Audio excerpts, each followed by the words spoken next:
Bien, bonsoir à tous. Je suis déjà passé à différentes tables. J'ai vu beaucoup de gens que j'ai déjà vus, soit de vendredi, soit ce matin. Il y a quelques petits nouveaux. Ça fait plaisir de voir ça. Cette fois-ci, je démarre en mode caméra allumée pour que tout le monde puisse vérifier que oui, il y a du son et on m'entend. Je vais simplement lancer maintenant une petite vidéo qui va nous permettre de remercier les sponsors de cette édition expérimentale et on se retrouve sur scène dans 1 minute 30 avec nos trois speakers de la soirée. À tout de suite.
Bien, voilà. Voilà Tremor qui me rejoint. Bonjour. Bon. Et François vont faire pareil. Yes. Je m'attendais à une bande son, moi, Eric. La prochaine fois, j'aimerais ça que tu chantes pendant que tu passes cette Je répète, c'est prévu pour la session de lundi la semaine prochaine. On reviendra. Essayez toujours. Voilà, je vous laisse la parole, mes chers collègues de chez Pixis. Yes. Salut tout le monde. Salut François, salut Tremor. Salut. Moi, c'est Christian. Je suis chez Odd, mais c'est Pixis en France. Coach agile, formateur Scrum. D'ailleurs, j'ai quelques personnes dans la salle que je reconnais pour avoir fait des formations avec elles, avec eux. Donc, bonjour à tous. Et voilà, j'irai pas plus loin dans la présentation. Pas besoin d'en dire plus. C'est pas pertinent. Et où? Moi, c'est Tremor. La dernière fois, Christian, je m'étais présenté et juste après, tu avais dit presque pareil, mais moi, c'est Tremor. Donc, je fais à peu près la même chose que Christian. Et moi, je suis avec Pixis Suisse. Donc, on travaille sur la Suisse romande, principalement. Et j'interviens aussi de temps en temps en Belgique. Donc, bonjour à celles et ceux qui ont participé à quelques sessions ou formations avec moi. Et puis voilà, je vais passer la malle à François. Donc, moi, c'est François. Je suis à Montréal. Je suis avec Pixis depuis ses débuts, donc depuis une vingtaine d'années. Donc, je suis formateur Scrum depuis 2004. Et je suis passionné d'autogestion, d'auto-organisation, de comment les humains peuvent être heureux à faire ce qui les passionne au travail. Je suis très heureux d'être avec vous aujourd'hui. Cool. Pratiquer l'art et la science de la conversation ouverte et participative. C'est un joli sujet. Moi, je remarque que des fois, quand on est dans un groupe, oui, il y a des structures qui fait que des fois, il y a des présentations comme là, c'est nous qui parlons et d'autres écoutent. Mais quand on est dans une conversation ouverte, comment avoir une conversation ouverte et participative? C'est une bonne question. Des fois, il y a des gens qui ne parlent pas. tout le long de la conversation qui ne disent pas un mot, puis quelles sont les anomalies ou les trucs qui se passent qui gardent pour eux ou elles et que du coup, ça ne participe pas à une conversation participative. Des fois, il y a d'autres gens qui parlent tout le temps.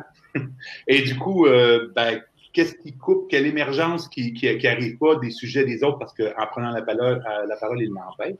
Okay? Donc, comment est-ce qu'on fait pour converger vers une discussion ouverte et participative? C'est peut-être un art ou une science de savoir quand est-ce que je prends trop la parole, quand est-ce que je la prends pas assez, quand est-ce que c'est pertinent que je parle, quand est-ce que ça ne l'est pas. Donc, c'est un peu ça qu'on a envie d'étudier ce soir. Et pas juste avoir une conversation d'experts entre nous trois sur l'estrade, sur le stage, mais aussi avec les gens dans la salle. Donc, on va proposer ce qu'on appelle un format fishbowl, okay, bocal à poisson, où en fait, Éric va vous expliquer un petit peu plus tard comment faire, mais ce qu'on va faire, c'est qu'on va permettre à tout le monde de monter sur le stage. Pas tous en même temps, parce qu'avoir une discussion riche avec 150 personnes, on n'est pas 150, mais avec 20 ou 30 personnes, c'est difficile. Donc, on va peut-être limiter à, je sais pas, 8 personnes sur l'estrade. Puisque Trémor, François et moi sommes les trois invités du jour, peut-être que nous, on va rester là tout le long de la session. Mais les autres personnes, on s'attend à ce que les gens montent sur l'estrade avec nous quand ils trouvent que, hey, tiens, j'ai quelque chose d'utile, de pertinent à apporter à la discussion, donc je vais monter sur l'estrade. Quand il y aura 8 personnes sur l'estrade, on sera au maximum. Et s'il en monte une 9e, il faudrait qu'une des personnes qui est là descende pour laisser de la place. Donc, c'est ça les principes du fishbowl. Oui, j'éjecte Éric parce que c'est lui qui est notre régisseur et il y a plein de travail à faire derrière. Mais donc, voilà, c'est le principe du fishbowl. Donc, la place pour que vous veniez aussi pratiquer avec nous l'art de la science de la conversation ouverte et participative. Puis si vous êtes dans la salle, vous pouvez aussi pratiquer de toute façon sans monter sur le stage, juste en regardant, mais quand est-ce que j'ai envie de parler? Pourquoi est-ce que j'ai envie de parler? Est-ce que j'ai envie d'amener quelque chose de pertinent? Est-ce que c'est parce qu'il me manque quelque chose? Ou est-ce que c'est parce que j'ai juste envie de dire hey, allô, je suis là, j'existe. Ça m'arrive souvent, moi. Donc, vous pourriez essayer de regarder qu'est-ce qui se passe pour vous, puis peut-être même venir en parler sur le site. Ça va? Est-ce que j'ai oublié quelque chose, mes deux acolytes? Pas pour l'instant. Good. Et que le format fishbowl avec Rémo, je ne sais pas, jamais fait. Donc, je laisse Éric peut-être expliquer comment ça va fonctionner techniquement. Très bien. Et donc, tu dis, tu n'as jamais fait. C'est exactement l'état d'esprit de notre semaine de studio agile. C'est puisqu'on est gêné dans nos habitudes, on en profite pour expérimenter. Donc, voilà, c'est tout à fait dans le ton. Donc là, pendant quelques instants, je vais provoquer un petit peu de chaos ou de cacophonie. Certains savent pourquoi, parce qu'ils l'ont testé avec moi à la fin de la séance de ce matin. Donc là, ce que je vais faire, c'est je vais vous autoriser, vous allez tous recevoir un petit pop-up vous disant qu'à partir de maintenant, vous avez le droit d'utiliser votre caméra et votre micro. Et par contre, au moment où je vais vous l'autoriser, vous n'avez pas le droit de dire oui, mais plus tard. Donc, ce que je vous invite à faire, c'est de dire d'accord sans ma caméra. Et puis, une fois que c'est fait, votre photo va apparaître à l'écran. Ça veut dire que votre micro est allumé. Et puis, dans le bas de votre écran, vous remettrez votre petit micro en rouge. Mais simplement, à partir de là, vous aurez le droit de parler. Pour savoir qui a le droit de parler, si je n'ai oublié personne, je vous dis mon truc à moi, mais vous saurez déjà si vous avez bien reçu ce droit. À droite, dans la liste des participants, vous voyez tout le monde. Et pour le moment, vous voyez qu'on est 5 à avoir un petit bonhomme vert, les 2 régisseurs et les 3 speakers. Et l'idée, c'est que les 17 personnes qui sont dans la liste là, dans quelques instants, auront tous un petit bonhomme vert. Ce qui veut dire qu'à partir de là, à partir du moment où ils le décident, il leur suffit d'allumer la caméra et le micro pour monter sur la scène. Ça va, donc j'active tout le monde. Et puis, on verra ce que ça donne une fois que ce sera lancé. À tout de suite.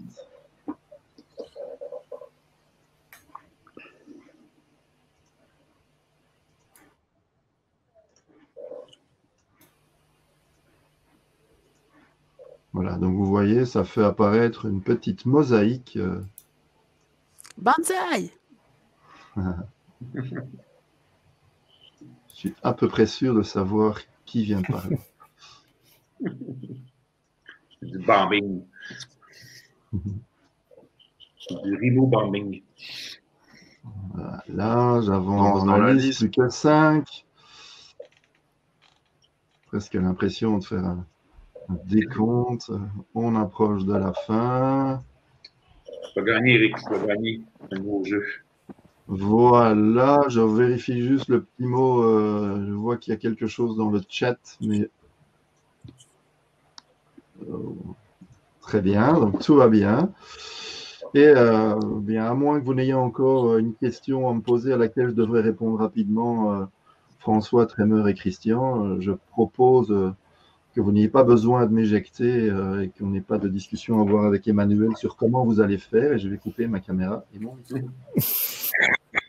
Ça vous va si on fait ça et je vous laisse démarrer? C'est parfait. Parfait. Donc, pour monter sur le stage avec nous, il suffit d'allumer votre micro et votre caméra et vous allez être, on va se limiter à 8 personnes. Voilà. Donc, on a un petit texte à lire? Oui. Ouais. J'y vais, je commence la première lecture. Je te passe la main après, François. D'accord. Je suis tout seul.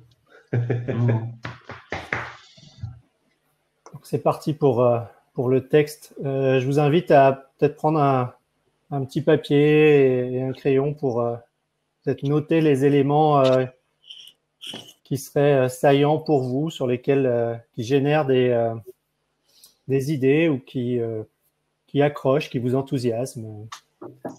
Juste peut-être noter ces éléments-là. C'est parti pour la lecture. Et si le leadership au sein d'une organisation agile et participative était de proposer des conversations génératives qui n'auraient sans doute pas lieu autrement, d'inviter à des espaces de réflexion ouvertes au cœur de la vie organisationnelle, d'avoir les aptitudes, la disponibilité et le courage d'engager et d'entretenir des conversations improvisées, fluides et ouvertes, qui ne sont pas gérées par un programme structuré. De maîtriser l'art et la science, d'alimenter les conversations qui favorisent l'émergence d'actions significatives et de projets créatifs. En fait, nous pourrions dire qu'être un bon contributeur consiste notamment à soutenir davantage de cohérence en travaillant la conversation comme un art et une science. Un objectif central de l'atelier est de suggérer un changement significatif dans notre façon de voir le rôle que la conversation joue dans la vie organisationnelle. Dans le discours dominant, nous considérons la conversation comme une toile de fond accessoire à des activités plus importantes et par lesquelles nous concevons et gérons nos organisations. La conversation est simplement perçue comme un moyen de transmettre ce sur quoi nous devrions concentrer notre attention. Au lieu de cela, au cours de cet atelier, nous allons travailler avec l'hypothèse que l'activité même de la conversation est un processus clé par lequel les organisations sont soutenues, développées et transformées de manière prévisiblement imprévisible. Les dynamiques de pouvoir permettent et contraignent. Les identités individuelles et collectives s'expriment et se transforment. L'atelier consiste essentiellement en une mise en pratique et en une réflexion sur ce point de vue.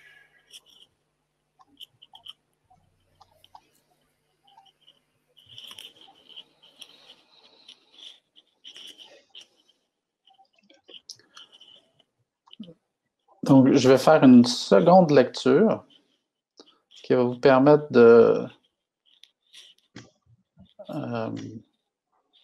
d'approfondir peut-être les éléments qui ont été saillants la première fois et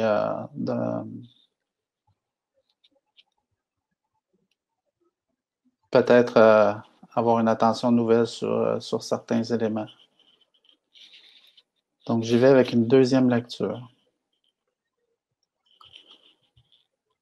Et si le leadership au sein d'une organisation agile et participative était de proposer des conversations génératives qui n'auraient sans doute pas lieu autrement, d'inviter à des espaces de réflexion ouverts au cœur de la vie organisationnelle,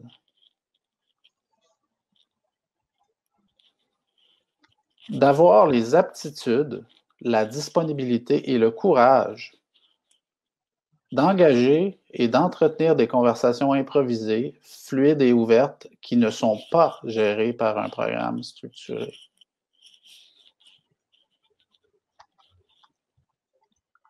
De maîtriser l'art et la science d'alimenter les conversations qui favorisent l'émergence d'actions significatives et de projets créatifs.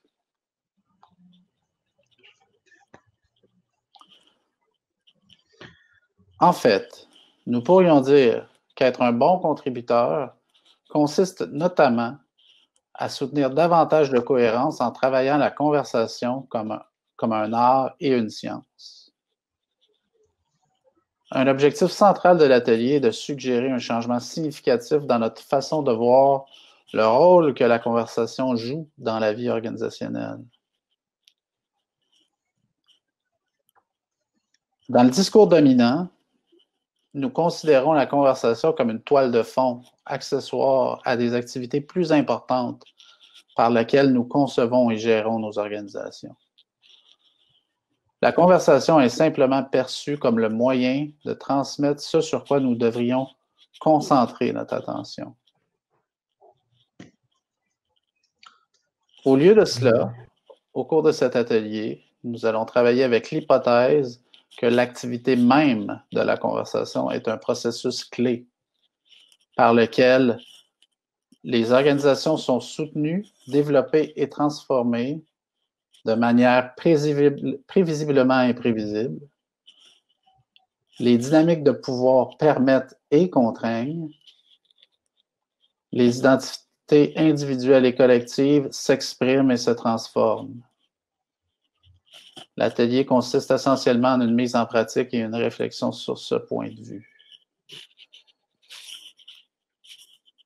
J'ai dit.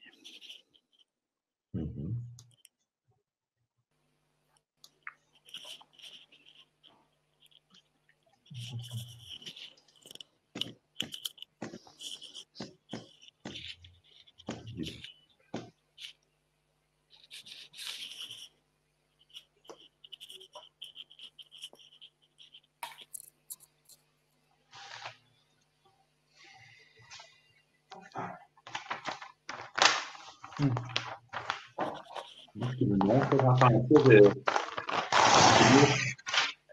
souvenir de beaucoup de discussions en tant que coach agile qui ont émergé à partir d'une rencontre à une machine à café et juste de dire puis qu'est-ce qui se passe? Ah, ça va, ça va.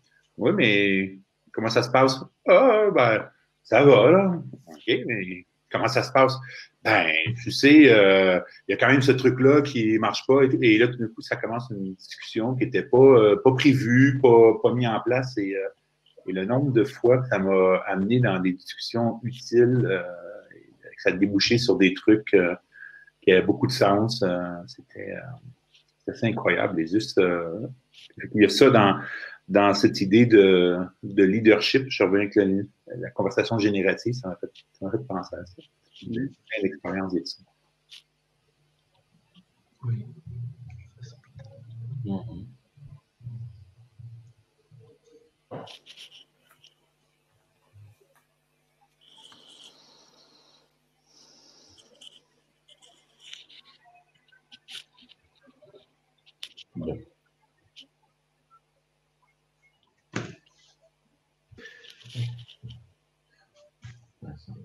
Salut.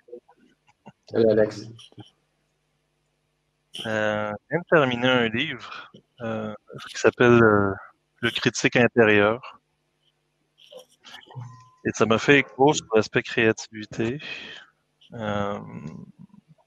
oublié une petite phrase que je viens de lire cet après-midi dans le parc, qui disait que le critique intérieur est un obstacle majeur au déploiement de la créativité.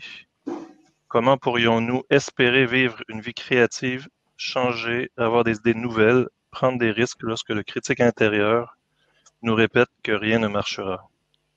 Je sais pas pourquoi, mais ça a juste résonné pour moi.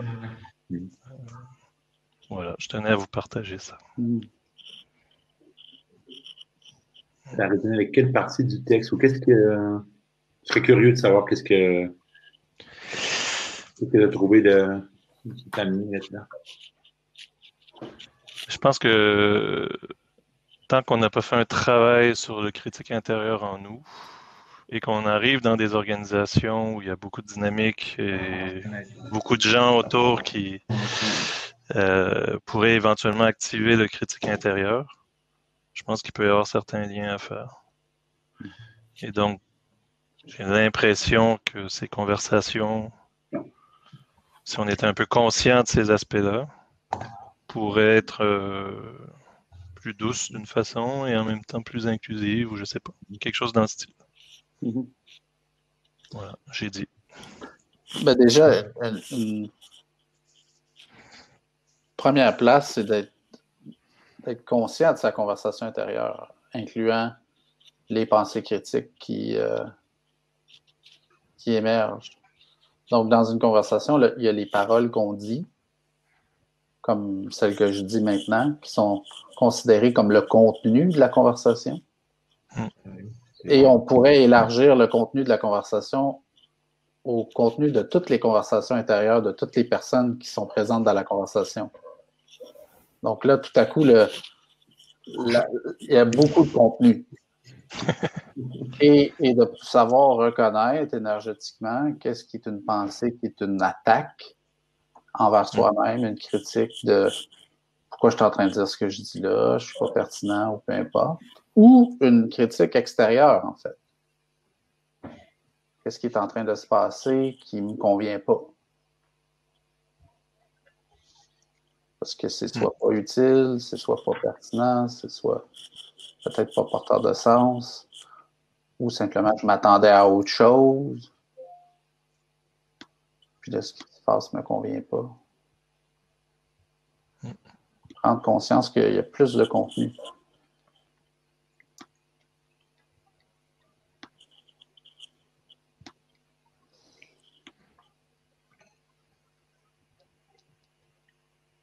Ce qui m'est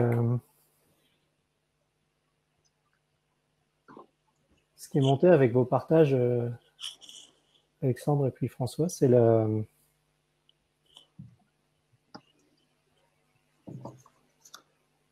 j'ai l'impression que des fois on va critiquer à l'extérieur le fait que cette conversation elle n'est pas pertinente ou elle n'est pas utile ou ça n'a pas de sens de l'avoir maintenant et ainsi de suite. Mais que quand le critique il est intérieur, il va beaucoup plus venir taper sur nos capacités, nos aptitudes, nos motivations. Et je me demande comment vous, dans une conversation ouverte, libre, face à ces éléments qui sont présents individuellement, souvent non dits, vous arrivez à initier la conversation, initier le point de départ de la conversation. En fait. Ou est-ce qu'il est juste émergent? Comme Christian l'a pointé en disant, en insistant un peu, il y a une conversation, il y a une discussion qui émerge.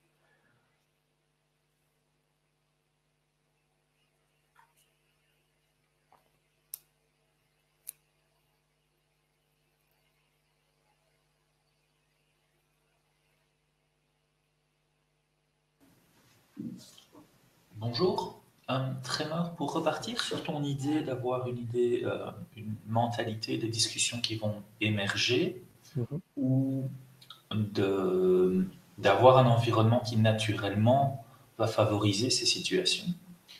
Je me replace dans un contexte assez large d'une grande entreprise qui voudrait approcher ce genre de choses. Si la mentalité n'est pas là et que le seul endroit où les gens vont peut-être en parler, c'est à la pause café et être limité dans le temps,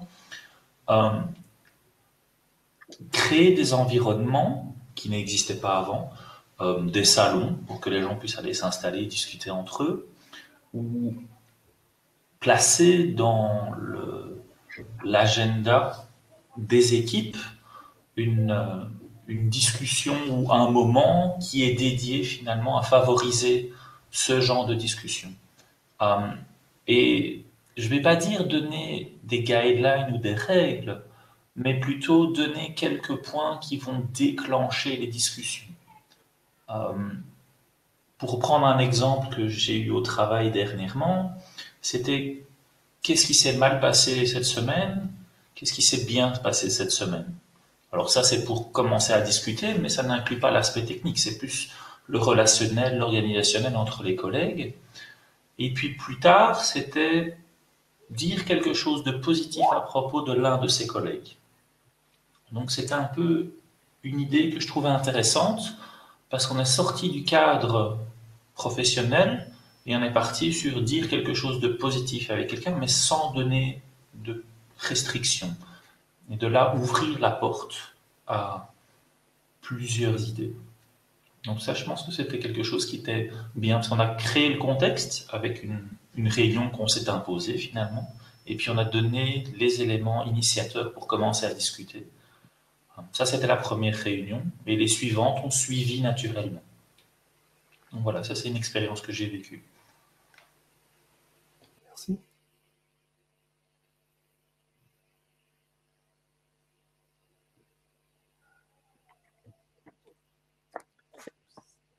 J'essaye de me taper l'incruste. Bon, ceux qui me connaissent, ils savent que je gribouille. Hein. Et, le texte que vous avez lu m'a donné une nouvelle façon de décrire ce que je fais. C'est toujours compliqué pour les gens qui ne comprennent pas mon métier. C'est de dire que je jardine les conversations. Parce que, effectivement, c'est important pour que le reste marche, en fait, bêtement. Donc, moi, ce que je fais, parce que si je demande du temps pour faire des conversations, j'ai un management qui tend à me regarder bizarre, c'est que j'allonge les moments prévus pour faire autre chose pour être sûr qu'il y ait de l'espace pour faire de la conversation dedans. Et je protège à la fois le groupe et les individus pour être sûr que ceux qui osent se prendre l'espace de conversation, ça ne va pas revenir leur exploser à la figure. Et si on fait ça, souvent les gens ils sont contents de discuter et d'échanger, plutôt que d'avoir des problèmes non résolus sur leur bras, de trouver des solutions en groupe. C'est intriguant que tu invites, Emmanuel, la protection comme quelque chose qui est nécessaire, en fait.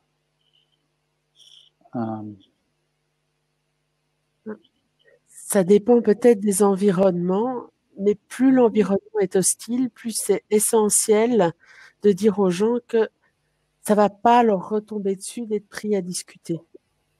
Ça m'arrive de tricher, hein, de réserver exprès des salles où il n'y a pas de fenêtre. Parfois, il y a des boîtes comme ça, il y a des trucs qui sont vitrés où tout le monde peut regarder ce qu'on fait et voir si on discute. Il y a des salles qui sont planquées. Ça m'arrive de booker exprès les salles planquées pour que les gens puissent discuter sans se sentir jugés. Et pour prendre un des éléments qui était évoqué dans le texte, ça m'amène à la question, quelle est la conversation qui n'a pas lieu? Alors, c'est une vaste question. Je peux commencer à te lister, je sais pas, sans doute 50 en 3 minutes. Mais le but, c'est de favoriser les conversations awkward qui n'ont pas lieu. Si tu veux juste les conversations qui n'ont pas lieu, tu peux discuter de la décoration de ta maison, de l'évolution de ton jardin, des derniers résultats en maths du gamin. Enfin, il y a plein de conversations qui n'ont pas lieu, mais qui sont pas forcément très significatives. Par contre, si on peut se saisir d'une petite dose de courage au sens Scrum, c'est intéressant d'amener au centre de la table en disant, voilà, j'ai l'impression qu'il y a un souci là-bas. Est-ce que vous êtes d'accord de me donner un peu de votre temps et de votre énergie pour en discuter maintenant? Et si la réponse est non, c'est OK. On ramènera le sujet plus tard ou pas, ou quand ce sera bien. En fait, ce que j'avais en tête, que je n'ai pas rendu explicite, que j'aurais peut-être dû rendre explicite, c'est il semble pour moi qu'il y a une conversation avec le management qui n'a pas lieu, qui devrait peut-être avoir lieu. Si, si la protection est nécessaire, ne devrions pas nous parler de cette protection qui est nécessaire? Alors, on devrait certainement parler. En l'occurrence, c'était pas dans mon rôle de fonction du tout. Donc, j'étais engagée en tant qu'expert BI et en tant que manager d'équipe. Et quand j'ai essayé d'émettre des avis sur le change management, on m'a fait remarquer que c'était pas mon rôle. Donc, dans ce cas-là, je laisse joyeusement aux gens dont c'est le rôle essayer de s'occuper de la grande entreprise. Par contre, moi, je vais faire ce qu'il faut pour que mon équipe soit dans des conditions où ils ne sont pas déprimés en venant tous les matins, et deux, où on pourrait livrer quelque chose qui marche. Sinon, ça m'énerve moi à titre individuel.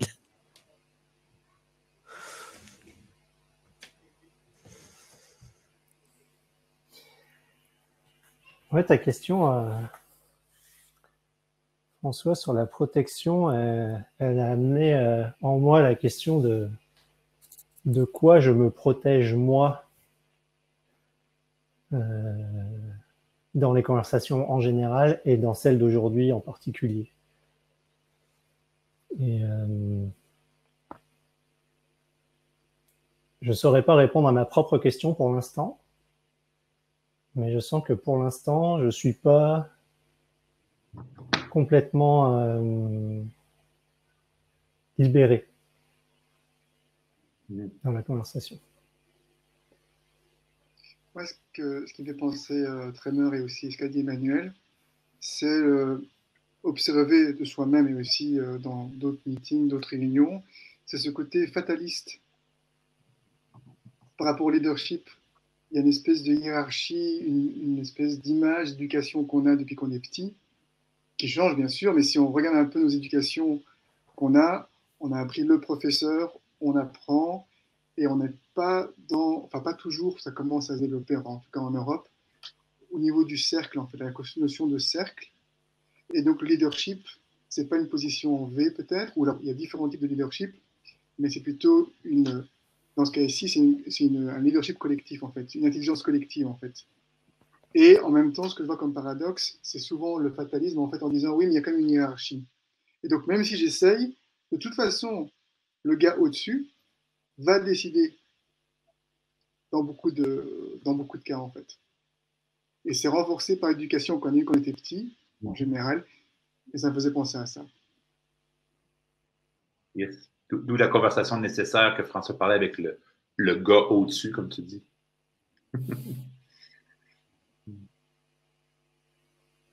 Un des aspects intéressants, c'est que c'est même pas forcément le gars au-dessus. C'est l'image du gars au-dessus qu'ont les gars qui sont au même étage que nous. Parce que parfois, c'est pas que le management ne serait pas d'accord. Il y a parfois des managements qui sont tout à fait complètement collaboratifs. L'environnement n'est pas forcément fonctionnel, mais le management est d'accord qu'il y a un souci, il est d'accord d'essayer pour changer des trucs. Mais on a beau le dire, le management est d'accord, on n'obtient pas forcément le même type de conversation que si on est dans une pièce sans fenêtre. Et c'est pas forcément que le manager est un méchant, ça veut juste dire qu'il y a des gens qui ont un long passif d'avoir appris que c'était plus sûr pour eux de se méfier et d'être prudent. Ce qui est triste, mais... Donc là, il y a peut-être un lien à faire avec le critique intérieur dont Alexandre nous parlait un peu plus tôt. Peut-être.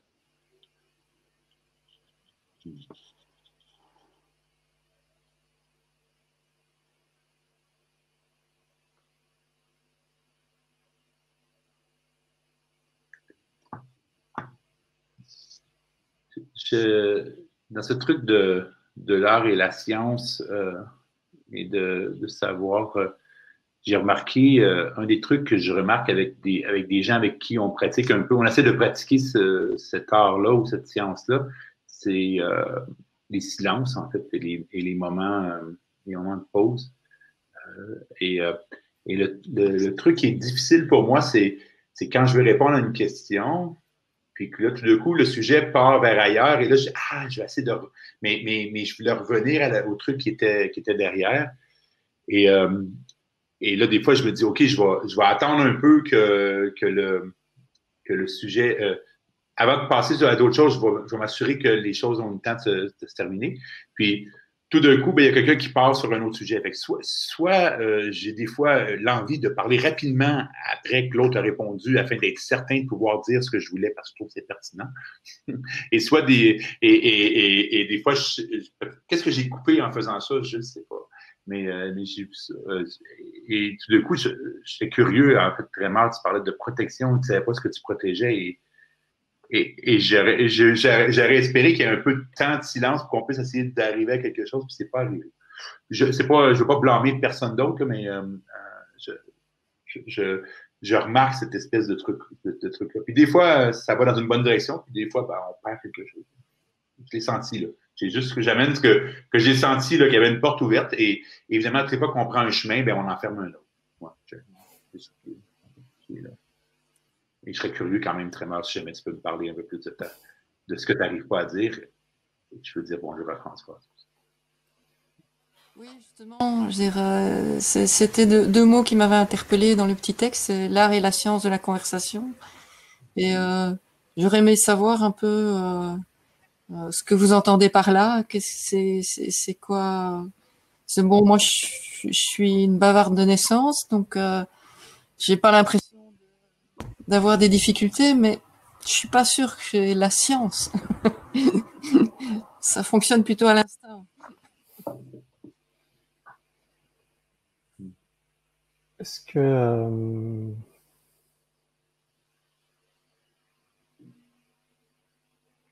je vais essayer de répondre aux deux questions en même temps.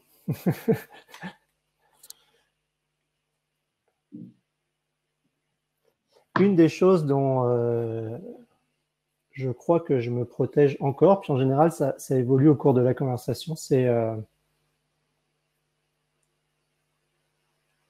est-ce que ce que j'ai à dire à ce moment-ci, est-ce que je vais révéler que finalement je suis impertinent ou pertinent seulement pour moi-même? Parce que c'est une espèce d'instinct d'être vu.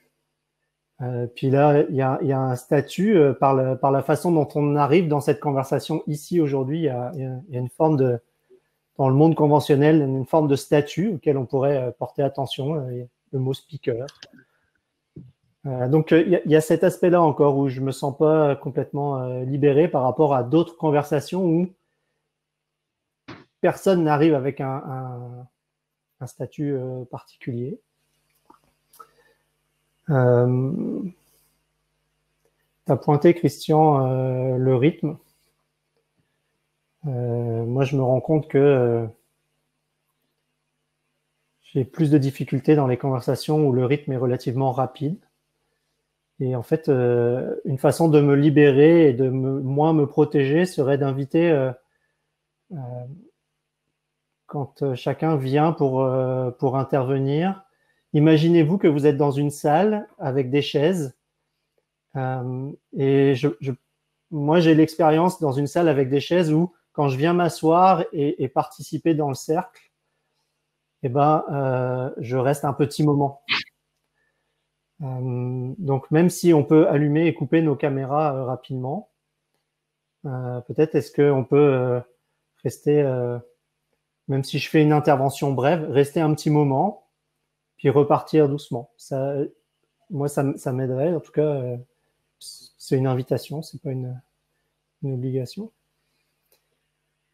Et l'aspect de l'art et de la science, c'est pour moi de détecter cette conversation intérieure dont parlait François plus tôt, ce critique intérieur dont parlait Alexandre, et de m'entraîner pour moi-même à le relier à est-ce que c'est de la protection? Est-ce que c'est simplement la chose la plus pertinente à faire que de me protéger à ce moment-ci parce qu'il pourrait y avoir un réel danger. Emmanuel a évoqué des potentiels dans certaines organisations où si je suis pris à parler avec quelqu'un d'autre, il peut y avoir des représailles. Donc peut-être dans ce cas-là, il y a une vraie légitimité à ça. Et donc pour moi, l'aspect de l'art et de la science, François, tu disais que c'était un peu comme un instinct, le fait de parler et d'être en conversation. Est-ce que je peux regarder mes instincts, en fait? Est-ce que je peux regarder d'où vient mon envie de parler, d'où viennent les mots que je choisis pour parler, et comment est-ce que ces mots contribuent dans le contexte dans lequel je suis, les personnes avec qui je suis en interaction, comment est-ce que tout ça contribue à quelque chose de... on a utilisé les mots émergent, significatif, créatif, génératif.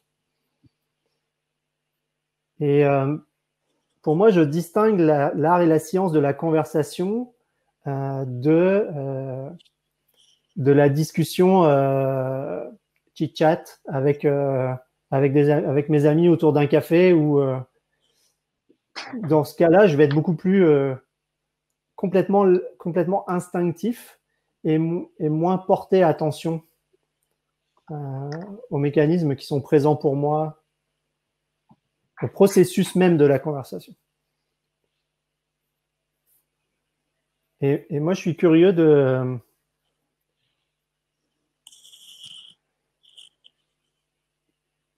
comment d'autres voient ça et qu'est-ce que ça veut dire pour vous qui êtes dans le cercle maintenant et puis ceux qui n'y sont pas,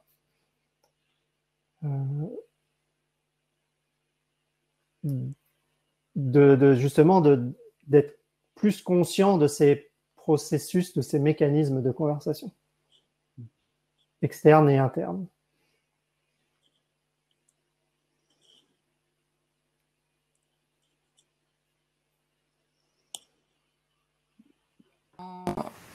Dans la société où je travaille, on a un rôle.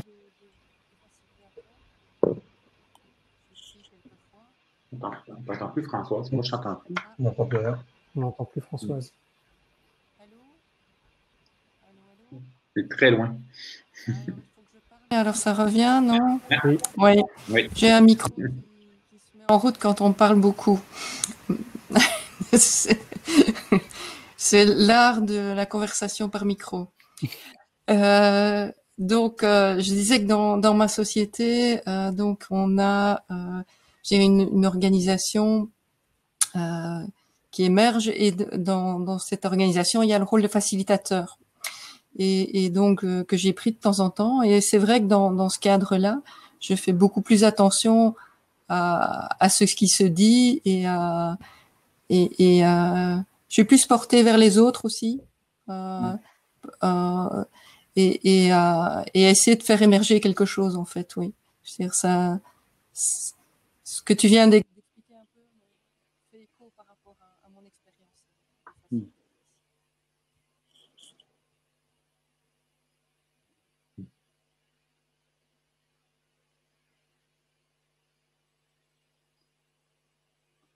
Laurence veut parler, mais tu crois que c'est mute?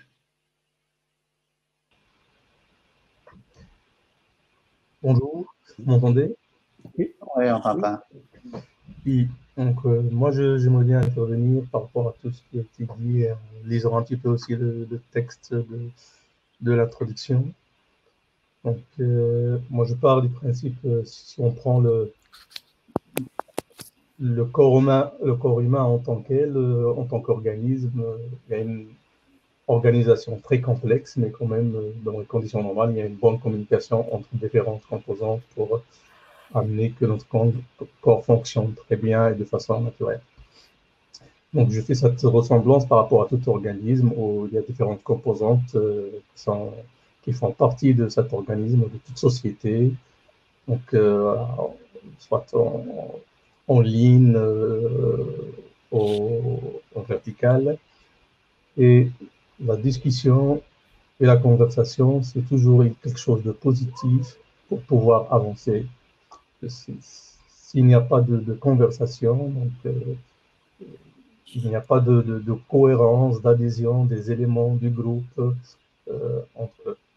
Donc maintenant, quant à l'art de la conversation et la science de la conversation, tout dépend. Donc, dans le texte, j'avais lu le leadership pourrait, donc, au sein de cette organisation,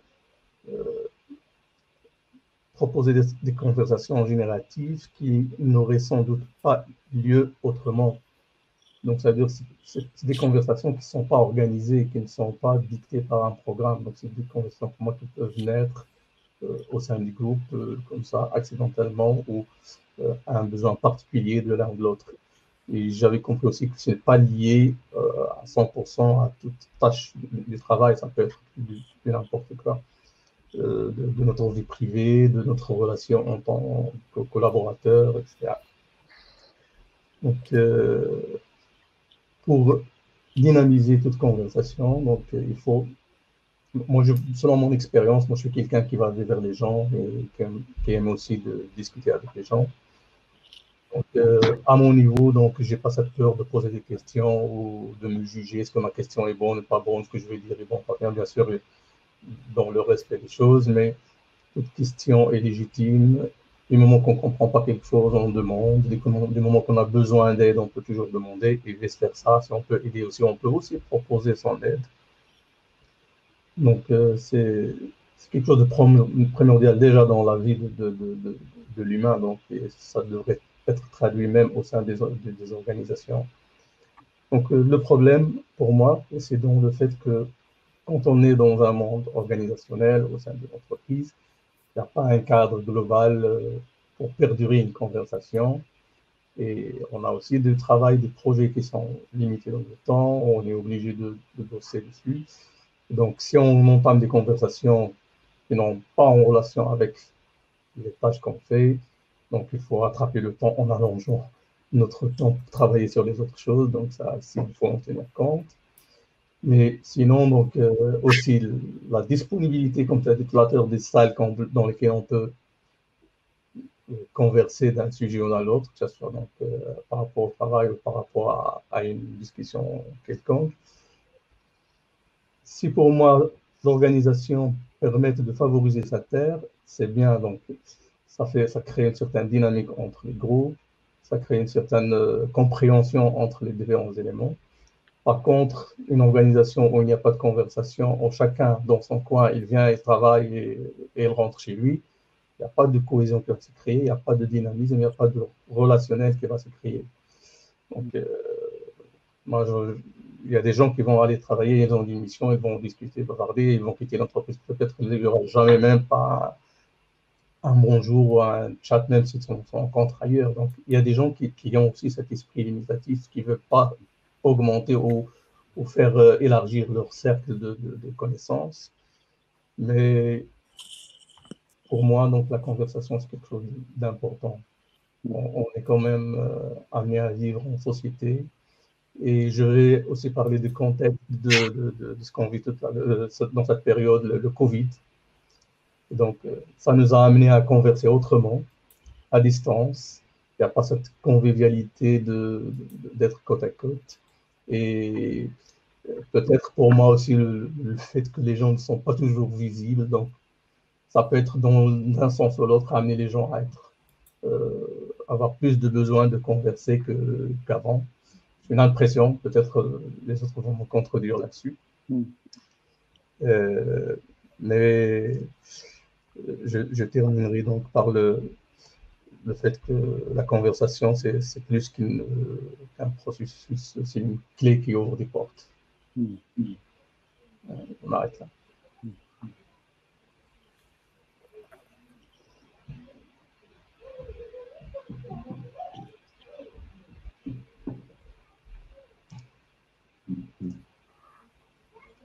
Merci, Mohamed. Ça revient sur ce que tu vraiment parlé de processus et quand est-ce que la discussion est une discussion où c'est une conversation où les gens sont là pour partager, donc ça partage, donc on est là pour dire chacun ce qu'on ressent ou chacun ce qui est présent pour nous. Puis du coup, c'est chacun on a notre petit bloc de temps pour parler, puis ça va peut-être quelque chose qui va se créer. Puis il y a d'autres fois où une conversation, on dit comment je fais pour être dans un espèce de ping-pong, en fait, puis d'inclure l'autre, en fait. Sinon, ça devient un monologue. Et du coup, quand est-ce que je devrais terminer par une question ou par une inclusion? Comment je fais avancer les trucs? Et est-ce que je suis capable de reconnaître quel genre de conversation c'est présentement et qu'est-ce que je devrais faire? Je ne sais pas si vous avez d'autres types. Moi, c'est ces deux espèces de conversations-là, mais ce serait quoi d'autres processus ou d'autres choses? C'est des questions. Comment je m'adapte? Hein?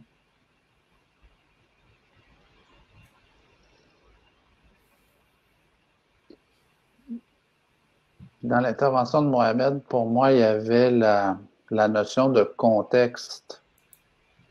Comment la conversation peut nourrir un contexte qui est commun versus chacun se crée une histoire du contexte dans lequel donc, contexte organisationnel, par exemple, puis là, les contextes sont pas suffisamment partagés. Puis on n'a pas l'impression qu'on est dans la même organisation, en fait, parce que on ne prend pas le temps de partager notre propre compréhension du contexte dans lequel on vit. Donc, c'est déjà des conversations pour moi qui sont importantes et qui sont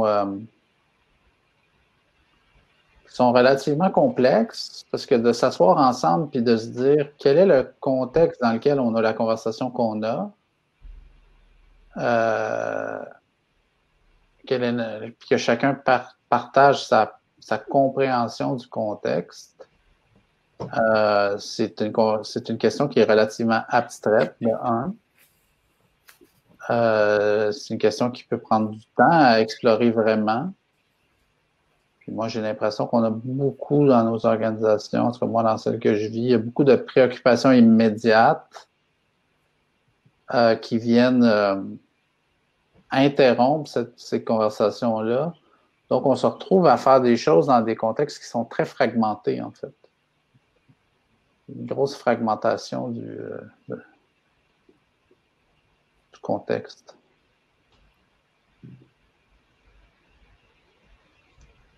Donc, moi, j'aimais la proposition de Mohamed de se dire comment on s'octroie le temps nécessaire pour qu'en conversation, on ait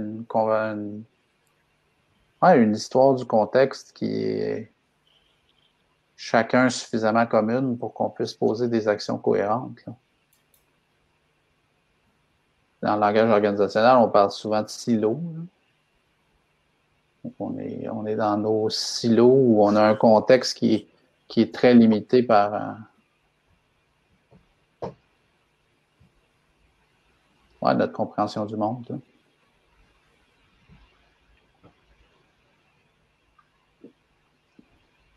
Oui, tout à fait. Ce que j'allais ajouter aussi, c'est au niveau de l'organisation, il y a ce genre de silos dedans, il y a ce genre d'équipe qui rarement va aller discuter aussi avec les autres équipes que quand il y a une nécessité. Donc, il n'y a pas cette liberté, donc, ou bien la disponibilité ici. Donc, c'est l'un des mots qui est aussi repris dans le texte. C'est la disponibilité aussi, c'est un facteur qui limite aussi les conversations.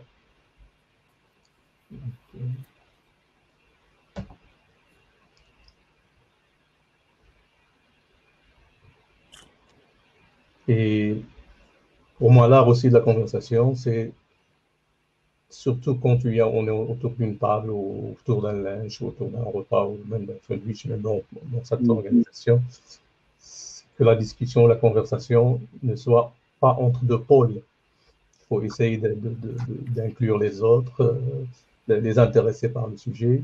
Sinon, donc, ça reste un ping-pong et vite fait, donc, les autres n'ont pas marre. Donc, il faut être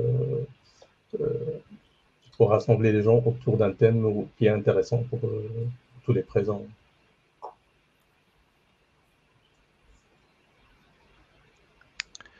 Ce que ça m'évoque, Mohamed, c'est même par expérience, il y a beaucoup de choses qu'on va faire pour essayer de, excusez-moi l'anglicisme, de patcher à ce manque de disponibilité, à ces silos, on ne vit pas la vie des autres parce qu'on est dans notre rush. Et il y en a deux qui me viennent en tête, c'est on va faire des team building une fois par année où les gens ils vont patcher systématiquement en allant prendre la bière le soir pour faire un peu de lien, mais j'ai l'impression qu'on serait, même si c'est agréable, je pense que ça peut se faire aussi pendant la journée. Et pas juste au bar. Et j'ai dit.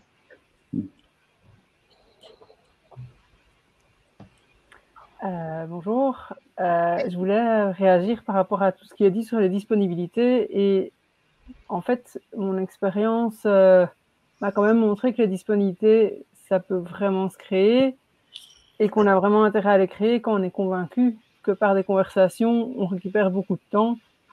Et je sais qu'à un moment de ma vie, je travaillais, j'avais pas de temps de pause midi, etc. Et à un moment, j'ai eu un truc dans ma tête, je me suis dit, ok, c'est terminé. Et maintenant, je vais manger avec des collègues. Et en fait, parfois, aller manger avec des collègues qui sont d'une autre équipe, ça permet de résoudre en un lunch de midi des problèmes qu'on avait tout seul face à son écran et pour lesquels on n'a pas le temps d'aller voir les gens parce qu'en plus, eux, ils partent manger et on a l'impression que ces gens ont peut-être trop de temps et que les tâches sont mal réparties, alors qu'en fait, il y a vraiment moyen, quand on est convaincu, en tout cas par les conversations, de récupérer de la disponibilité. Donc, en fait, c'est une question de se dire que c'est prioritaire de prévoir la disponibilité pour les conversations au même titre que 1000 autres tâches qu'on fait. Voilà mon apport. Merci. Moi, je suis arrivée en même temps que Wivine, mais j'en profite pour intervenir maintenant. Est-ce que vous m'entendez? Oui. Super. Je pense que je ne sais plus qui a dit ça juste avant, mais j'entendais team building. C'est pour ça que je vous ai rejoint parce que voilà, Alexandre, c'est une de mes pratiques professionnelles. Et moi, je crois à ça profondément. En fait, quelle que soit la thématique sur laquelle a lieu le team building pour lequel on m'appelle, il y a toujours besoin de remettre les collaborateurs en lien, que ce soit des gens de différents projets, différents départements ou au sein d'une même équipe. Il y a toujours ce truc, c'est toujours en toile de fond, et que ce soit un besoin qui est vraiment verbalisé par le client ou pas, on n'y coupe pas quand on travaille avec moi. Et un outil que j'utilise et voilà, auquel j'ai bien envie de vous sensibiliser, c'est ce qu'on appelle en anglais les deep conversations. Voilà, en français, des conversations profondes, c'est-à-dire mettre un cadre, donner du temps, prévoir dans la journée ou le week-end ou les 2 jours de team building, du temps où les gens ne font pas autre chose que se parler. Alors, moi, j'utilise des cartes et je gamifie un peu pour que ce soit ludique. On change de partenaire, et on tire au sort des questions, etc. Et bon, voilà, il y a plein de genres de questions possibles, bien sûr.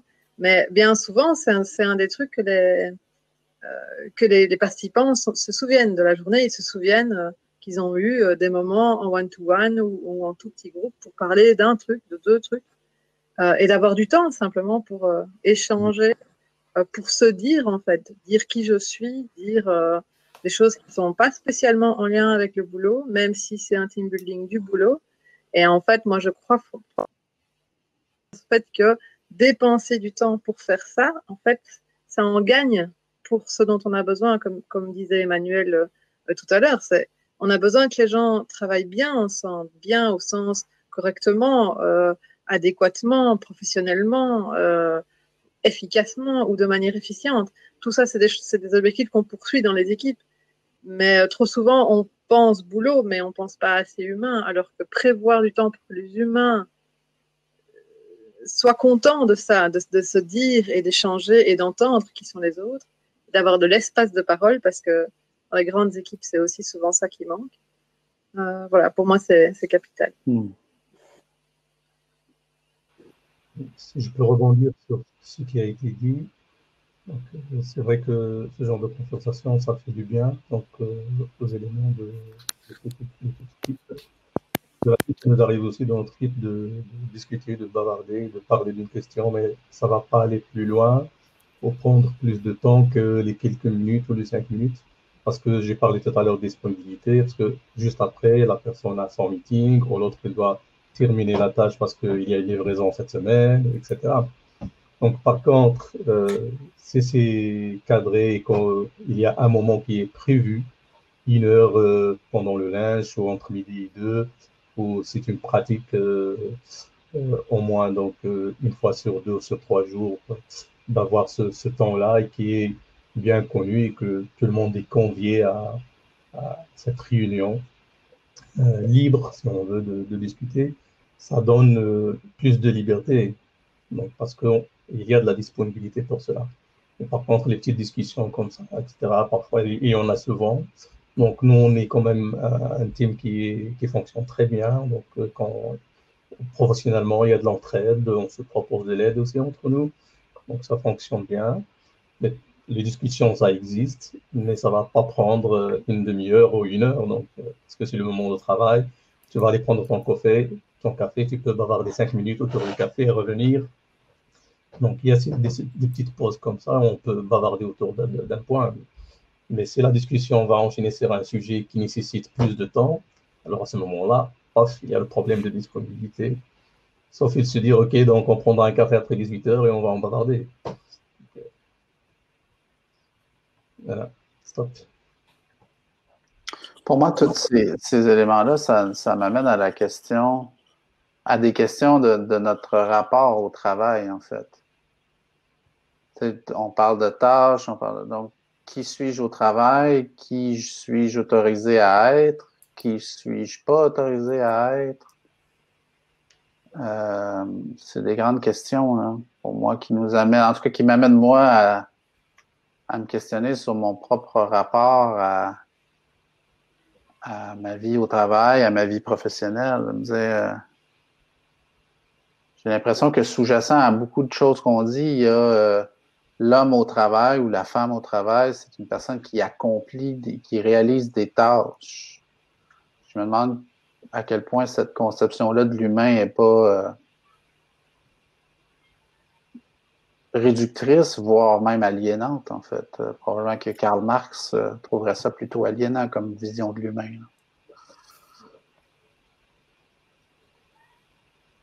Je vais me permettre de rebondir sur ce que tu dis, François, et par rapport à ce que dit Mohamed, effectivement, sur les tâches. En fait, moi, je me suis vraiment...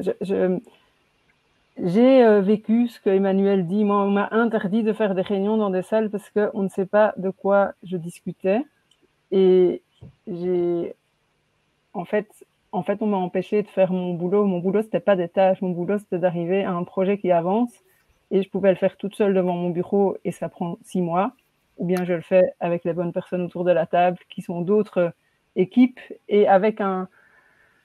Pour moi, en fait, aussi, les moments...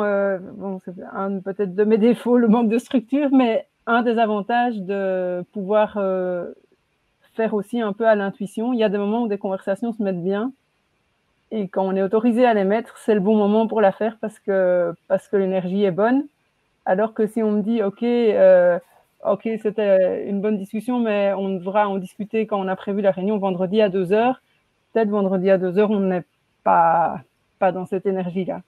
Et donc, ça, c'est un peu vraiment mon expérience. Et dans une équipe où on était 3 chefs de projet avec finalement des objectifs similaires, mais une manière très différente de réaliser les tâches, moi, j'ai vraiment toujours pris mes pauses de midi. Je m'étais dit, c'est terminé, j'arrête de ne pas les faire. Et je suis convaincue que j'étais beaucoup plus efficace dans l'avancement de mes projets parce qu'en fait, le relationnel aussi fait partie des projets et pas uniquement de faire ses tâches à son écran. Enfin, et donc, bon, ça dépend évidemment chacun de son job, hein, je pense vraiment que même à tâche égale et à objectif égal, se dire qu'on a une disponibilité pour les conversations, c'est une question aussi de croyance du fait que c'est utile, indispensable, nécessaire, une manière d'avancer, une manière de sortir de ce qu'on aurait fait et d'être plus imaginatif et de générer des idées qu'on n'aurait peut-être pas eues autrement.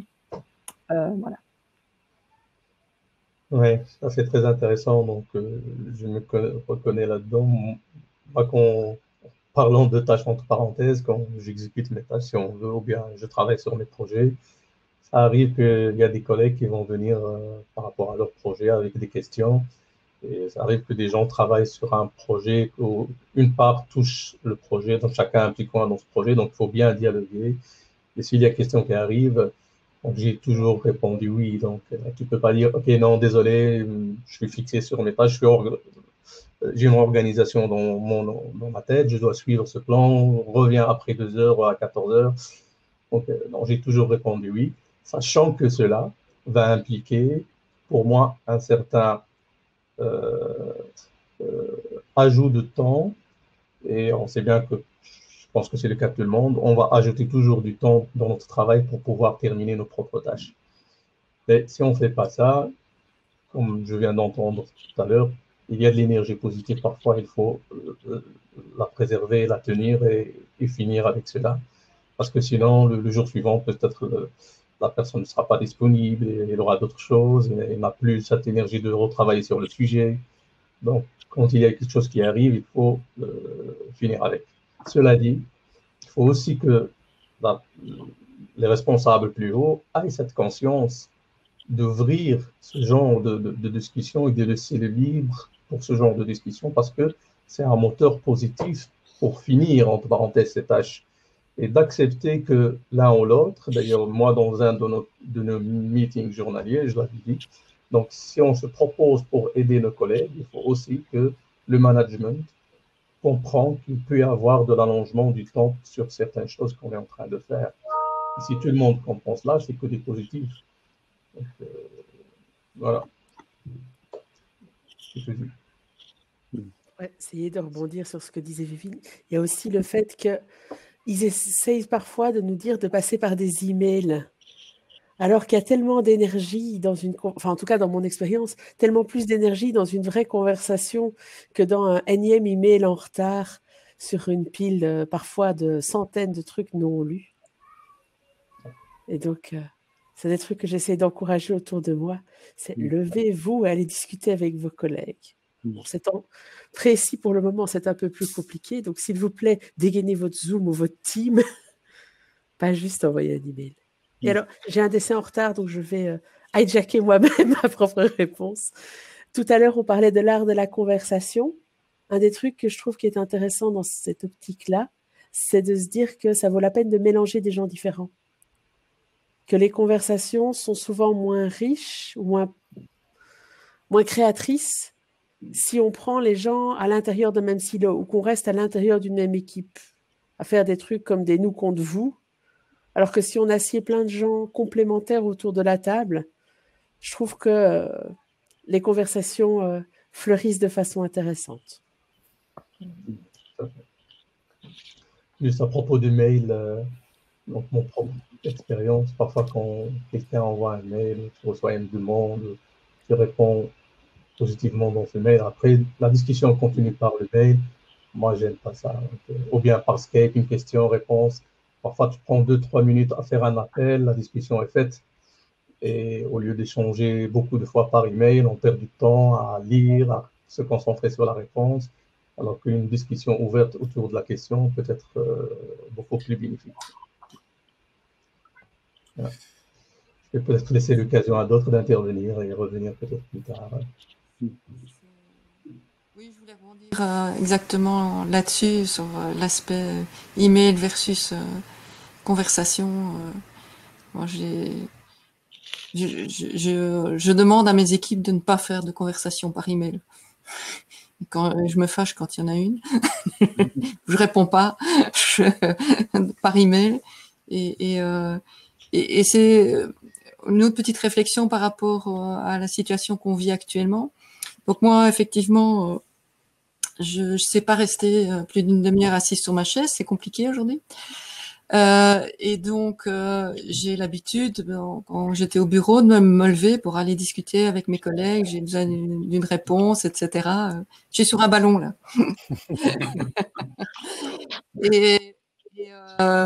Et donc, avec ce système, donc par téléconférence, le travail en télétravail, j'ai quand même découvert il y avait quand même quelque chose qui était pratique. Hein, j'ai eu l'occasion de l'utiliser 2-3 fois. Je suis en conversation avec quelqu'un, on discute, il y a une question qui se pose et aucun de nous n'a la réponse. Eh bien, on peut appeler directement une troisième personne. Que ça sera peut-être compliqué au bureau. Hein, on voit, ah tiens, il est disponible et hop, je veux dire 5 minutes après, 10 minutes après, le truc est résolu. Donc ça, c'est un avantage de ce confinement. Il y en a bien quelques-uns. Voilà, merci.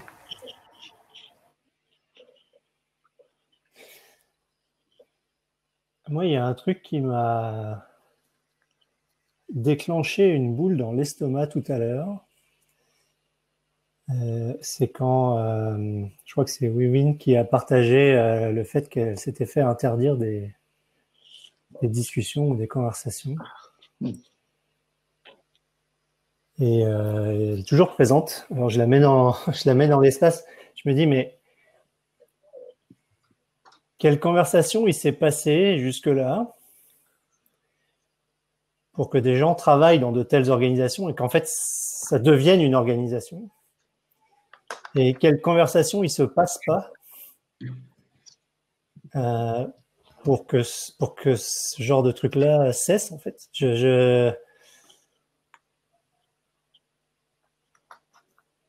Et ça me permet de mesurer à quel point je suis privilégié de travailler dans l'organisation dans laquelle je travaille. D'être avec la famille avec laquelle je suis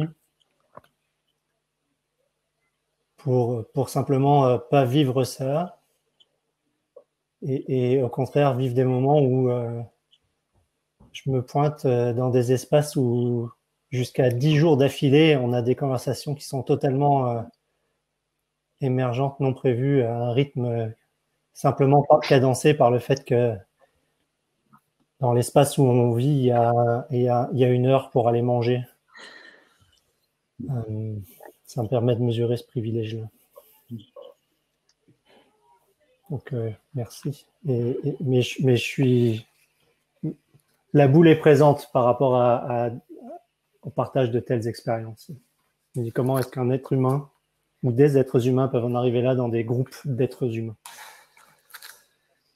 En fait, ça me fait plaisir que tu relèves ça. Enfin, moi, j'ai très mal vécu, évidemment, ça, et j'ai démissionné depuis, donc, parce que c'est évidemment, s'il se passe ça, il se passe aussi plein d'autres choses qui étaient pour moi inacceptables sur la manière de traiter les humains.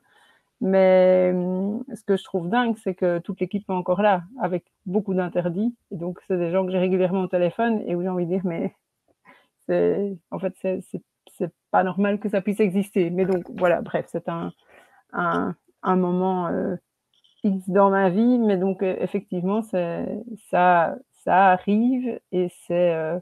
voilà, donc en fait, c'est pas rien de discuter de quelles sont les conditions qui permettent d'avoir ces discussions, parce qu'en fait, il y a des endroits où c'est pas, les conditions sont absolument absentes, mais ce qui ne dit rien de la qualité des personnes qui sont là et de la qualité des conversations qui pourraient émerger. Ça dit juste que l'organisation choisit de se passer de cette qualité d'échange, en fait. Voilà. Donc moi, c'est un élément qui me perturbe, qu'on puisse à ce point se dire qu'on se passe de ce que les gens pourraient apporter pour être sûr de garder le contrôle sur ce qui va sortir, en fait. C'est particulier. Ouais, puis moi, ça m'amène à, j'ai évoqué l'aliénation un peu plus tôt. C'est comme, qu'est-ce qui fait que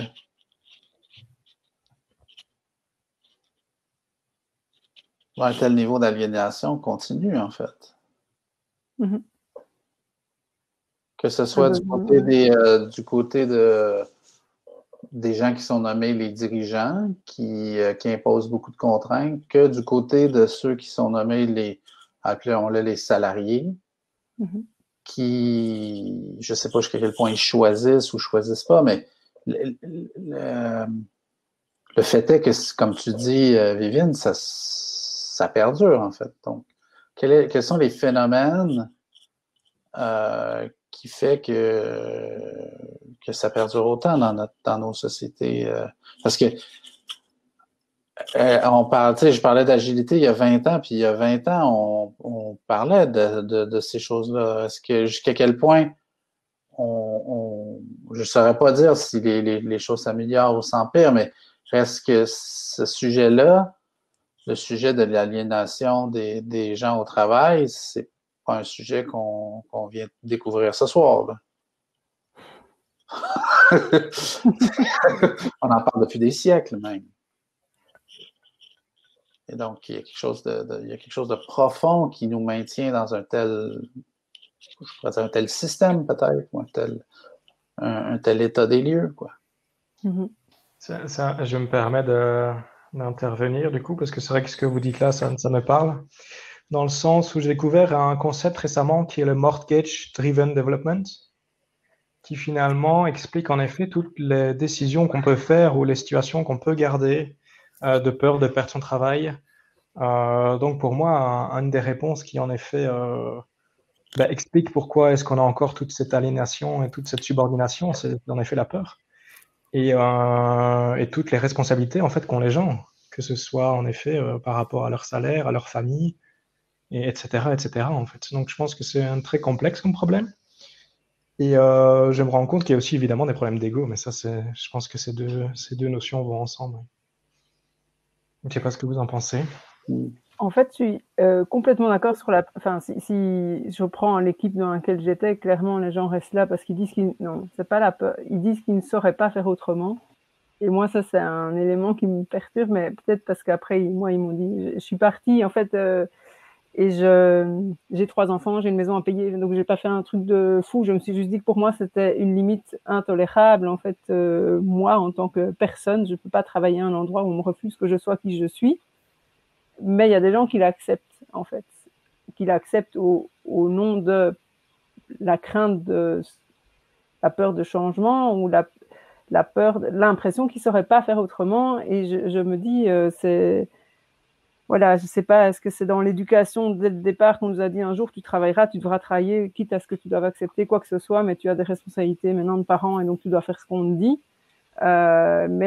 C'est des discussions qui m'ont semblé, moi, par moments, pas irrationnelles, parce que chacun sait lui-même ce qui lui fait peur et sait ses contraintes, etc. Mais fondamentalement, par rapport à des discussions que j'avais avec des collègues sur l'aspect financier, qui était l'élément qui sort, il y en a qui pouvaient vraiment ne plus être là. Il y en a un, il était là, c'était un boulot, en plus d'avoir été licencié ailleurs et d'avoir le salaire garanti jusqu'à sa pension. Donc, c'était en plus qu'il restait dans un système où il est contraint. Donc, je trouve sur l'aspect humain, ça pose effectivement beaucoup de questions sur jusqu'où on accepte et pourquoi on accepte de rester dans des situations comme ça. Voilà. Et puis j'ai envie de boucler sur la notion de critique intérieure. Donc, il y a une critique qui est très présente. Si je quitte, par exemple, si je choisis de quitter, quelles sont les critiques auxquelles que je m'auto-inflige qui fait que je choisis un monde, choisis de continuer. Alors que, comme tu le dis, relativement, objectivement, d'un point de vue économique, il n'y a aucune raison que j'y sois, quoi. C'est plus souvent, dans mon expérience, des peurs diffuses et génériques qu'un réel problème pratique. Parce que si le problème, c'est que j'ai des enfants à nourrir et une maison à payer, le fixe rationnel et froid, il est simple. Je commence à chercher autre chose et je démissionne quand j'ai trouvé autre chose. Et comme ça, je n'ai pas un moment sans un salaire. C'est peut-être une justification pour attendre 2 mois le temps d'avoir cherché, mais c'est pas une justification pour ne pas chercher. Mais ça fait tellement plus peur quand on va pas creuser à l'endroit où ça fait mal. Et pour voir, bon, ok, c'est quoi les problèmes réalistes qui sont vraiment là? Et une fois que je les ai découpés petits, peut-être que je peux commencer à leur taper dessus pour les résoudre. si je peux prendre la parole et intervenir sur cette problématique. Je pense qu'il y a quelque chose qui a été dit au départ, c'est quelle est ma relation avec le travail? Qu'est-ce que je représente au sein d'une organisation et qu'est-ce qu'il représente ce travail ou cette organisation pour moi? Quel est le lien? Donc, du moment que la personne elle est satisfaite de cette définition, elle va définir ses réactions. Donc, c'est vrai, donc, ce qui a été dit, c'est que les gens, il y a toujours une crainte par rapport aux différentes contraintes qu'ils se mettent dans la tête, qui génèrent une certaine peur du futur. Mais l'humain a toujours besoin d'être rassuré. Et donc, pour cela, comme l'a dit Emmanuel, c'est toute action nécessite une préétude et une étude et une action à la fin. Donc, il faut analyser sa position, des possibilités de trouver mieux et commencer au procéder à chercher une autre possibilité de s'épanouir. On ne sait pas vers quel point, vers quel environnement on va aller parce qu'on ne l'a pas encore testé, mais la quête et l'enquête et la recherche de quelque chose qui peut être positif sera toujours une nouvelle expérience. Il ne faut pas oser ne pas faire le changement parce que le changement, du moment que c'est vers l'inconnu, donc c'est quelque chose qu'on va découvrir. Peut-être que l'expérience sera bonne, peut-être que l'expérience va se répéter. À ce moment-là, il faut prendre encore une autre décision là-dessus et avancer. Donc, mais je ne suis pas psychanalyste, je vais juste peut-être dire quelque chose que j'ai peut-être lu ou eu une discussion dans le temps. C'est que j'ai lu ça par rapport, excusez-moi, par rapport, le sujet c'était sur une petite fille. Mais on disait que le malheur, donc je vais généraliser peut-être ça, les gens quand ils vivent des malheurs dans leur petite enfance, c'est quelque chose qui reste imprégné psychologiquement. Et donc, ces pouvoirs de décision ou de réaction, etc., c'est inculqué dès l'enfance. Si on a eu des soucis et qui n'ont pas été résolus dans notre petite enfance, ça grandit avec nous. Et donc, on ne peut pas réagir, on ne peut pas critiquer, etc. Et ça tue ce pouvoir chez l'humain de pouvoir s'épanouir dans toute assemblée, de toute organisation. Donc, il faut se libérer de cela et avoir la possibilité de critiquer et de poser des questions. Il n'y a pas de questions bêtes. Si on n'a pas compris, si on n'a pas bien entendu, si on n'a pas bien suivi, il faut toujours essayer de se mettre dans le cadre et par rapport à cette problématique, essayer de séparer les problèmes et de réagir quand on a la possibilité. C'est vrai que quand il y a des contraintes, on est contraint. Comme ça a été dit, il y a des enfants, il y a la vie, il y a la maison, etc. Ce sont des contraintes. Et parfois, que pour vivre ces contraintes malgré soi et mourir d'un cancer à la fin, parce qu'on ne le supporte plus, ou bien se libérer et coûte que coûte se libérer des contraintes qu'on a. C'est toujours une décision pas facile à prendre, mais le mieux, c'est toujours de mesurer les actions et essayer de les appliquer l'une après l'autre pour sortir de ce piège. Merci. Discussion ouverte, c'est bien beau tout ça, mais moi, je suis un Scrum Master. Il y a des time box. Et je vois qu'on arrive au bout de. Et on arrive pas loin de 19h et je me posais comme question s'il y avait quelqu'un qui n'avait pas encore pu prendre la parole et qui disait j'aimerais monter sur le stage, j'aurais quelque chose à rajouter. C'était encore le temps. Puis je me demandais à vous comment vous vouliez terminer cette conversation ouverte aussi. Voilà, c'est les deux. Le truc qui me semblait pertinent maintenant, c'est comment terminer pour que comme ça comme il faut à 19h. Merci Christian pour cette attention au processus.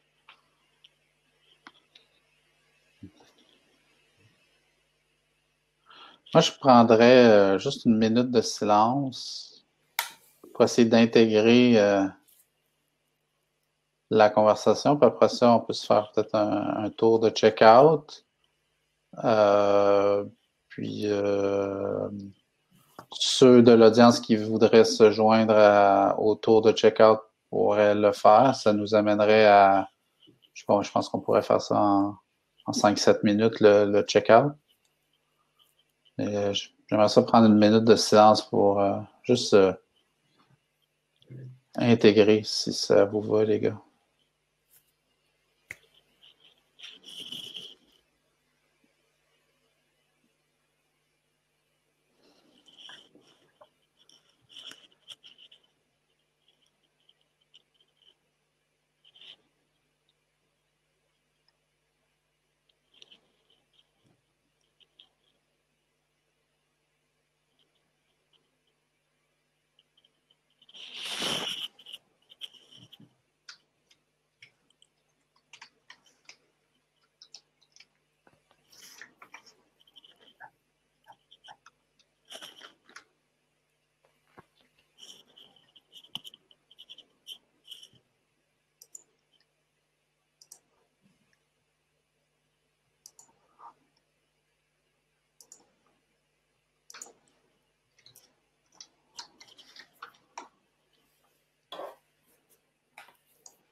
Je me demande s'il y a des gens qui veulent se joindre à nous pour le check-out ou on fait nous trois.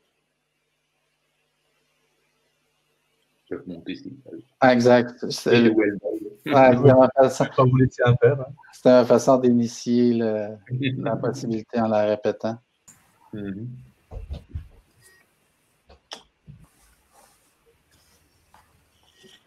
C'est bien, François? Ouais, moi j'ai beaucoup apprécié le moment.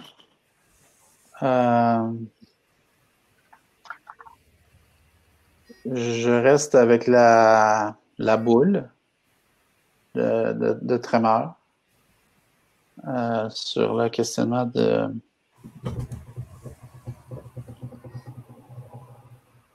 qui a été déclenché par Vivine.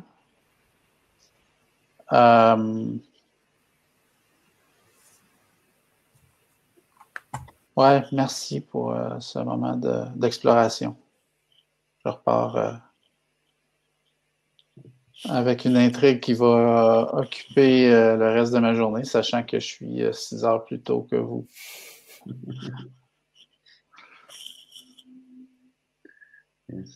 Moi, j'ai un truc au niveau de l'émergence.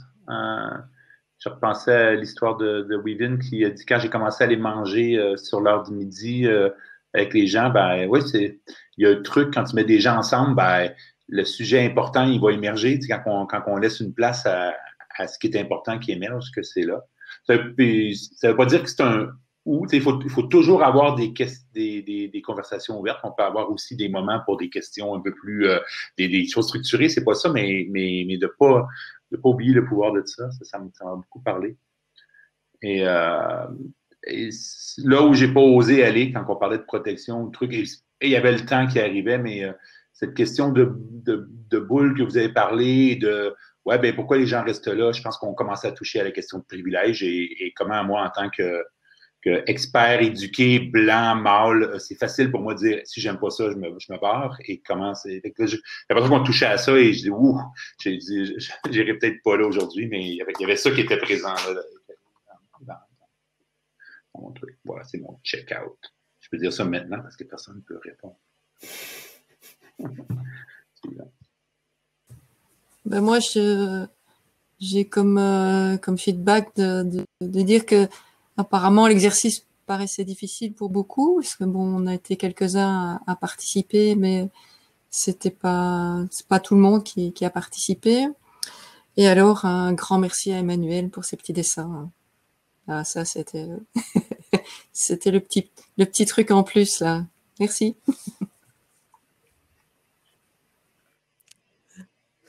J'avais pas beaucoup de stress par rapport à celui-ci. J'étais sûre qu'il allait me plaire.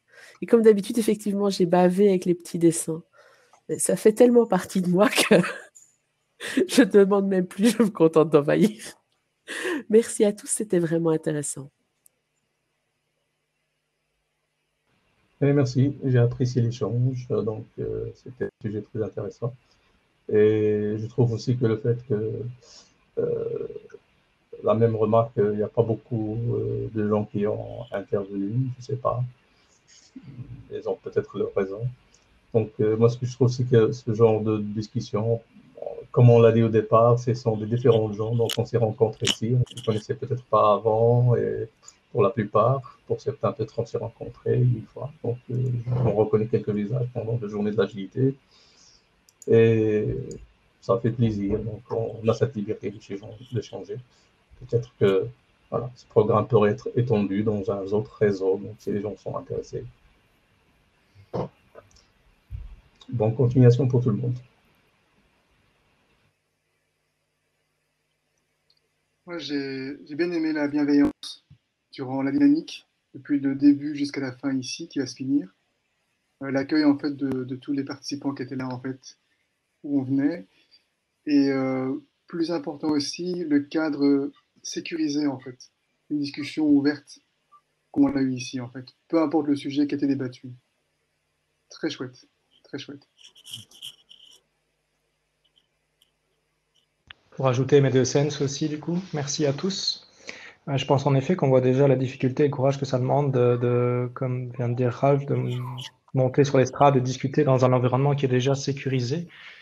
Donc moi, je fais le parallèle en effet avec l'environnement professionnel qui évidemment est beaucoup plus en fait complexe. Et en effet, comme on le disait aussi plus tôt, le fait d'avoir des endroits où on peut discuter, c'est quand même assez difficile aussi à mettre en place. Ne serait-ce que la confiance aussi avec les gens. Donc c'est clair que toutes ces conversations agiles participatives, je pense que ça demande beaucoup de travail pour mettre en place, tout comme la confiance au sein d'une équipe. Et donc voilà, moi c'est surtout ça que je retiens. Et c'est important de pouvoir connaître justement les gens pour mettre tout ça en place. Sans parler évidemment en effet du côté contrôlant de certains leaders, plutôt managers. Et ça, je pense que c'est un autre travail. Et on a beaucoup parlé dans le texte en fait introductif en effet du leadership qui est heureusement en train de changer. Ouais, il y a encore énormément de travail de ce côté-là. Et personnellement, je pense qu'aujourd'hui, il y a plus de travail de coaching au niveau des responsables, des managers, des directeurs, qu'au niveau des équipes même qui ont, je pense, déjà pas mal de bouteilles au niveau de Scrum maintenant depuis un nombre d'années qu'on en parle. Donc voilà, donc je pense que moi, je retiendrai ça et tous les challenges à venir par rapport à ça, d'arriver à casser ces plafonds de verre. En tout cas, merci pour la conversation.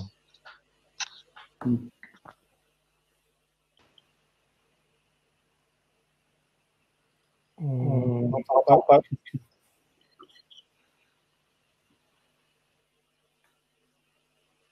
C'est pour ça que tu écrivais. Le micro ne fonctionne pas. C'est ça. Pour ma part, il y a 3 petits trucs. J'ai bien aimé, c'est prioritaire de planifier des rencontres. Ça, je vais retenir ça. J'ai eu la même boule au ventre parce que ça m'est arrivé avec une ancienne cliente cette semaine qui m'a raconté une histoire qui ressemblait un peu à celle de Vivine. Donc, moi aussi, je l'avais en même temps que toi, Tremor. Et aussi, quand je parle, être un peu plus conscient de qu'est-ce que je coupe et quand je parle pas, voilà, j'ai arrêté de parler tout d'un coup. Oui, tu nous laisses profiter de toute ta sagesse, Alexandre. le singe sage.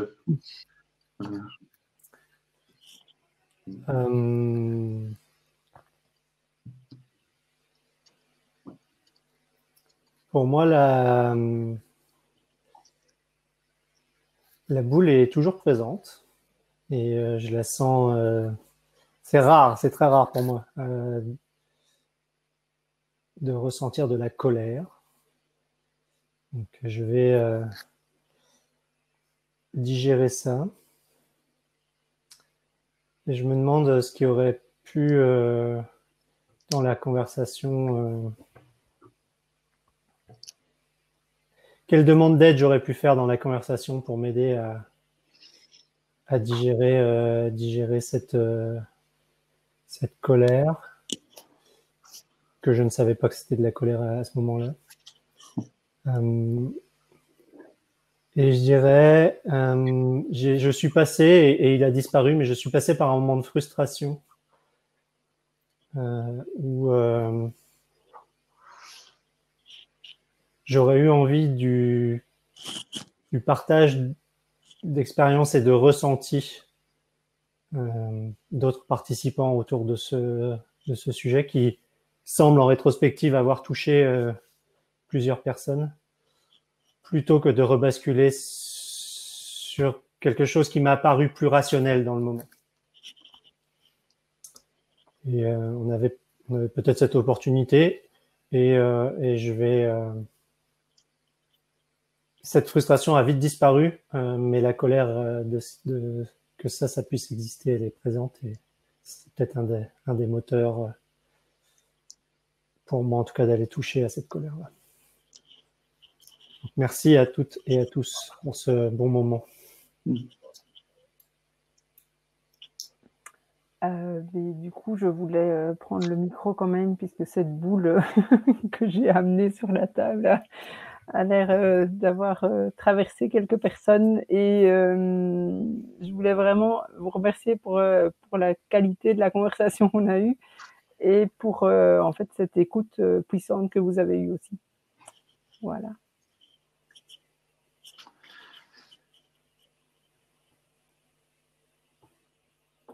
Je sais que j'ai déjà fait mon truc. Je vais juste ajouter donc, par rapport à cette boule-là. Donc, c'est vrai que c'est quelque chose qui risque de se passer encore dans plein d'autres endroits. Donc, le temps n'est plus là, mais ce serait intéressant de relever une thématique autour du sujet. Quels sont les outils et les moyens qu'on peut avoir en main pour lutter contre ce genre d'injustice? Merci. Merci. Merci à toutes, merci à tous pour cette beau moment. Ce beau moment. Notre régisseur va fermer le rideau. Oui, j'ai un double droit au check-out. J'ai le droit au rideau pour faire le check-out physique, et moi, ce qui m'a effectivement frappé, c'est la même boule au ventre que Tremeur et les autres. On sent la même sensation de privilège, et de sentir que c'est vraiment dans l'ADN de l'organisation dans laquelle je travaille. On pourrait presque dire que c'est un critère pour savoir si on est à sa place. Est-ce qu'on a la boule au ventre sur cette situation-là? J'en sais rien, mais je trouve ça assez frappant.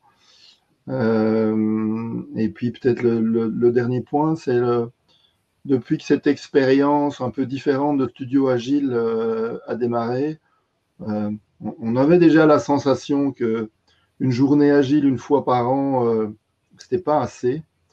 Mais le format du studio agile, avec un retour à quelque chose de plus intimiste, me pousse dans cette direction-là. Donc, la suite de cette conversation pourrait avoir lieu, non pas dans un an, mais bien avant, si le reste de l'équipe continue à être poussé par ce qui se passe pendant cette semaine. Voilà, ça c'est mon message d'espoir, et le fait que ce genre de frustration est parfois aussi porteur et donne du sens à ce qu'on fait. Donc voilà, je vais pas aller plus loin par rapport à ça. Et à moins que quelqu'un ait encore quelque chose à dire, je propose de clore la discussion qui est là, et ça n'empêche pas certains de continuer la discussion dans les tables rémo qui vont rester ouvertes jusque 20h, à moins que je ne décide de prolonger parce que les gens veulent continuer à discuter. Que de pouvoir, que de pouvoir. Salut tout le monde. Ciao. Ouais.